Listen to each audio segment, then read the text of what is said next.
And one of the things that struck me, Guy, is you write about eye color, and something I really hadn't given a lot of thought about. I'm curious, what's the most popular eye color out there? It's a great question, Lester, because the most common eye color on planet Earth is, what do you think? I'm going to say brown. That's it. It's brown. Mindy, he got it. It's What? brown.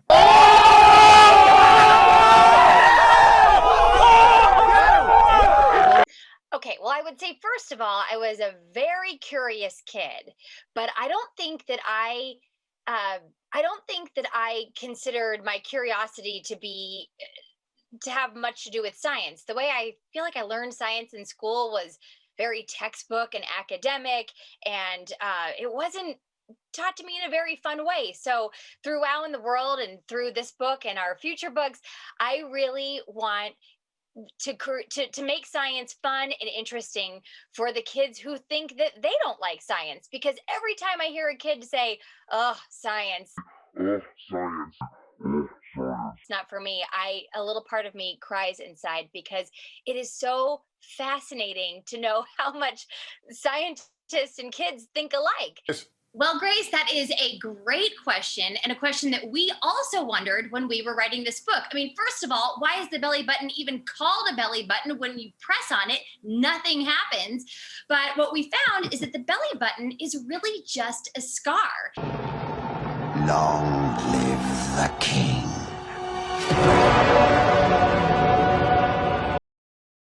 It's left over from where you were attached to your mom or your birth mother before you were even born. It was how she passed nutrients down to you.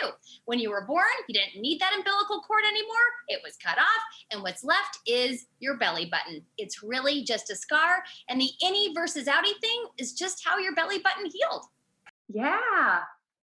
Amazing. Yeah, Mindy, you want to start? Sure. I mean, I think that, in Wow in the World, we're traveling out into space, under the sea. We're going back in time. And when we decided to write our first Wow in the World book, we wanted to write a book that every kid could relate to, meeting kids exactly where they are. Do you remember Mr. Slim Goodbody? He was that guy. He wore a skin suit, and it was covered in organs and bones. And then the whole set was to take you inside of different parts of the human body. And I just remember that as a kid, and that I have a picture of him in my house. Yep. Love that guy. Look him up later, Mr. Slim We Goodbody. actually had like part of our set dressing on New Girl was this like teaching the human body like vest thing. Yeah. And it was like always hanging in my fake room. And it was one of three things that I was like, I need to take that home at the end because it's so cool. It had like wearing it. It had like Right. heart, and it had everything. It had like you could Velcro them on. And it's like this vest you can put on. And it's so weird and cool. And we loved it. And then I took it home and now my kids play with it. I love it. Your next award show. Yeah. Yes. Oh my God. It's the least flattering color. Of course. It's like beige color. Well, I loved I can tell you one science experiment that went wrong in my younger years. I made a hot dog rotisserie oven out of a shoebox and some tin foil and a coat hanger, a wire coat hanger. And I sat outside on the driveway all day long, turning this hot dog, trying to get it to cook, and it never worked. Oh my goodness. Still not over it. Still got a little beef with that hot dog. I don't know what it was. I don't know whether it was the hot dog or the foil was the wrong side of the foil, but I just couldn't get it. It got warm, but I think it would have gotten warm either way. Okay.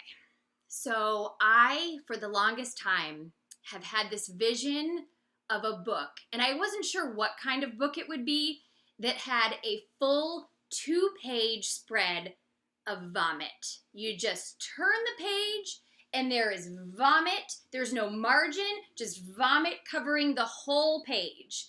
And so when we pitched this book to HMH, that was in our pitch. I think they were into it. I was a little shocked, but they were.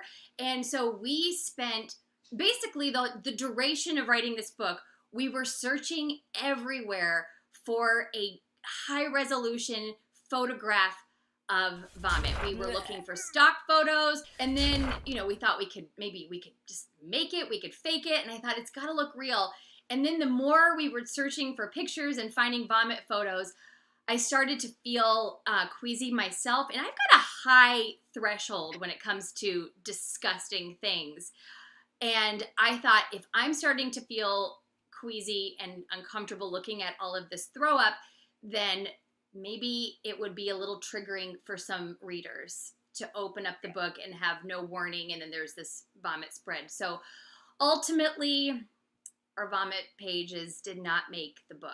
And I did notice that along with the photographs of scars and scrapes and bruises, you did also include the address for your editor if people had concerns. So if people really want a puke spread in your next book, maybe they can just let HMH know. Let HMH know. They could do that. And on this in the spirit of scars, scrapes, scabs, and bruises, what are they? What do they do? We have a whole flow chart in the book called "Should I Pick It?" So whether it's a scab or a scrape or your nose or your underpants riding up your bottom, we've got a whole flow chart called "Should I Pick It?" for kids to follow along to see if they should, whatever it is, if they should pick it or not. Around that time, I met Mindy, and we started listening to Mindy's show on Sirius XM, this incredible daily show. And I was blown away listening to this person who was so funny and interesting and curious and could relate to kids. So I basically reached out to Mindy. Actually, I tweeted out to people. I said, you have to listen to this amazing kids show. This is like 10 years ago. And lo and behold, Mindy saw that tweet, and I will let you pick up the story from here, Mindy. Yeah, and then I got all excited because I was such a huge fan of the TED Radio Hour. So I tweeted back, and then we got in contact with each other. And Guy said, have you ever wanted to do a news show or a news segment on your show? And I said, yeah. Are you signing yourself up? He said, yes. So for about 2 years, we did a little segment called the Breakfast Blast Newscast.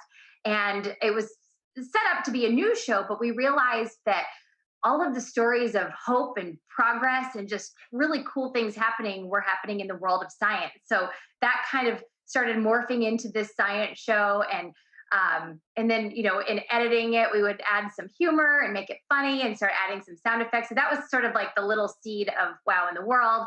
And then we decided, let's go big on this. Let's take this idea and start this podcast. And we did. And I think even the podcast is different than it was what it is now has happened really organically, adding these other characters in and even the narrative around it.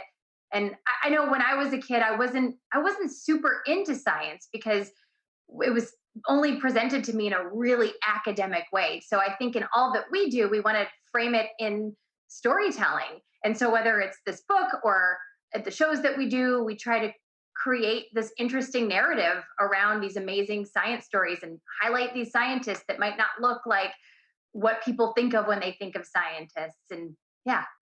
Oh, can we go first? Okay. I would say when I was a kid, it wasn't so much a favorite subject, but it was a favorite project. So it didn't matter what the subject was, but if there was some reason that we had to do a presentation, that was my favorite subject of that day, whether it was math, science, English, anything. I loved doing presentations. So I remember doing, when I was in, I think 7th grade, we were doing a weather unit in science, and I so badly wanted to be on the morning announcements, like ever since 5th grade. And I did, I took it, way too far. I had a chopstick and printed out a map and I made a video. We didn't have to do that, but I made a video, made my dad film me doing this weather forecast, because the deal was whoever had the best in the class got to go do the weather on the morning announcements one day.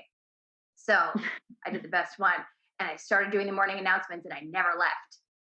Do you want to know something, Zoe? I broke my humerus the week that our book came out. My first time in my life breaking a bone.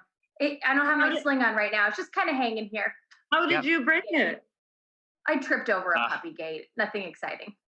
Oh my God. It's all right. It's all right. Thanks. I'm just looking for some attention. Okay. You cried? Ready? Did I cry? Oh yeah, I cried. I would have cried so hard. It was, yeah, I was just mad at this gate. I couldn't blame it on anyone, but yeah, it's healing. But, and I got a text. Yeah? I got a text from Mindy's husband at 11 at night saying, "Hey, I'm at the emergency room with Mindy. She's okay." This was like the day before our book was coming out. I was like, what? Oh my gosh. Okay, ready for the next one? Yeah. So, which of the following body parts do you probably not need? Is it A, the appendix, B, the tailbone, C, your wisdom teeth, or D, your tonsils, or E, all of the above? E, all of the above. You're right. Yes. And 2 of these are just sort of left over from our ancestors. We really don't need them. That would be the tailbone and your wisdom teeth. Yep. They don't really do anything for us. Oh gosh.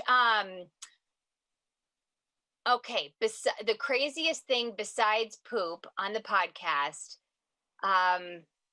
Gosh, I am stumped right now. We've done a couple hundred of these podcasts. Let me think about that. I'm going to get back to you, Maria. Okay. In the meanwhile, I've got another question. I've heard that you love gross things, but there was one thing too gross to make it into your book. What was that? Yes, but real quick, I just thought of an answer for Maria. So, in one of the things, my favorite things that I've learned in all of these years of doing WOW in the world and writing these books is some of the crazy things that scientists will do. We have a saying on our show, anything for science. And we did this episode, I guess, the end of last year, about these scientists who were painting eyes on cow butts and seeing if ambush predators like lions would see the eyes on their butts and be deterred, thinking that they were seen, and found out that it actually worked. So I think, just picturing some very serious, educated scientists painting realistic looking eyeballs on cow butts and why was really fascinating to me. But gosh, every episode is full of things that are super fascinating. That's a great answer. I would have never imagined. And then your question, eyes on cow butts. Favorite authors and books at this moment. I will say a favorite book in our house that I like things that make us laugh, and my kids do too. There is a book series called Dory Phantasmagory. This has been a favorite for a few years now in our house, and we can't even turn the pages without laughing. So it's Dory Phantasmagory by Abby Hanlon.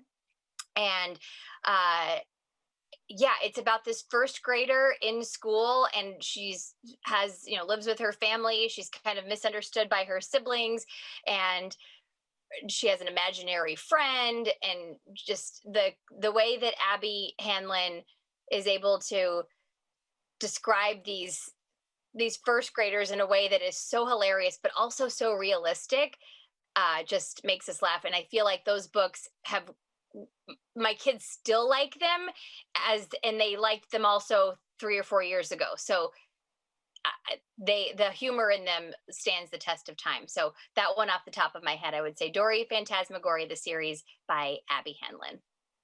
Wow. Okay, one more from Matthew, which I think is interesting, and your podcast fans will probably want to know the answer to this one. Have you ever dreamed that you live in a gingerbread mansion when you were young, considering that you have a gingerbread mansion in the podcast? Have I ever, where I wanted to live? Not in a gingerbread mansion necessarily, but I wanted to live in a miniature golf course when I was a kid. I remember I was living in Ohio when I was really little, and we would drive down the road, and then you could see this miniature golf course that was in a Kmart parking lot for some reason. And I really thought that was like a neighborhood for little people, and I didn't understand why. I was little. I didn't understand why I couldn't live there, and I don't think anyone told me that's a miniature golf course. But I really thought someday I'm going to live in that live there. And then I realized it was a miniature golf course. And Wow in the World started as sort of, in that segment was called the Breakfast Blast newscast. And it started as sort of an extended version of that.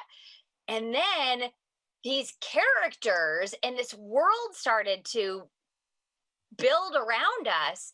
And Dennis came in, and Grandma G-Force, I think Reggie was the first one. Grandma G-Force, Thomas Fingerling, Dennis, these other characters started coming in, and they never left. And next thing I knew, I'm living in a gingerbread mansion, and Guy's living in this micro house, and Dennis is our neighbor, and we've got this little world built around us that was never part of the original plan. And that's one of my favorite parts about this show is I never know what's going to happen. I don't know if another character is going to show up and not want to leave.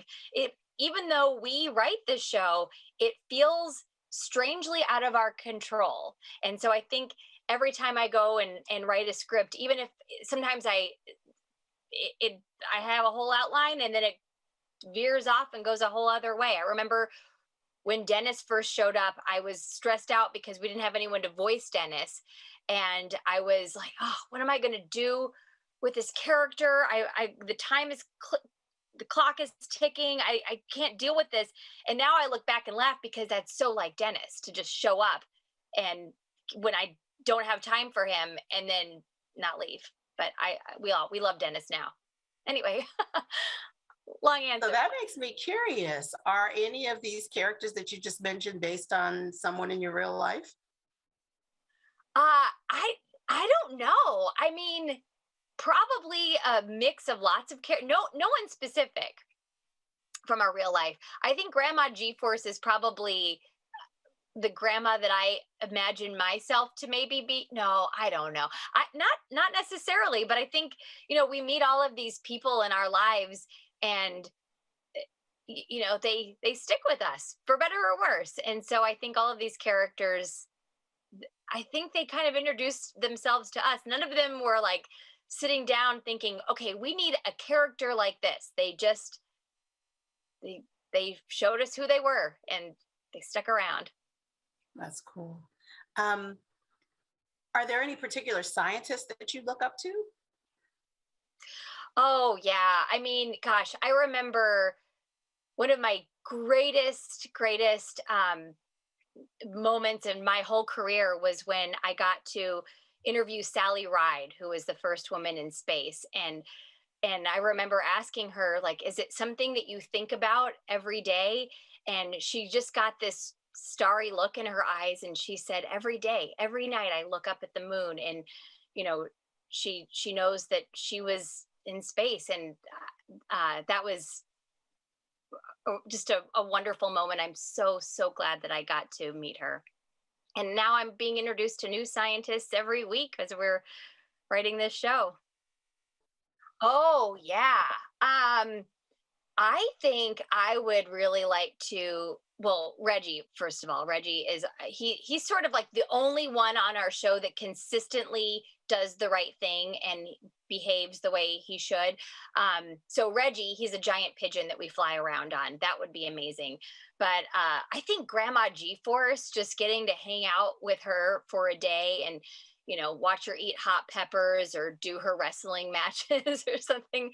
I think that would be, I have a thing for like spicy grandma types that don't let age hold them back. Just like when you're a kid, don't let your age hold you back. Do what you're going to do. But I think I feel the same way for people who are in the later stages of life and still just living it up. And I feel like Grandma G-Force is doing that.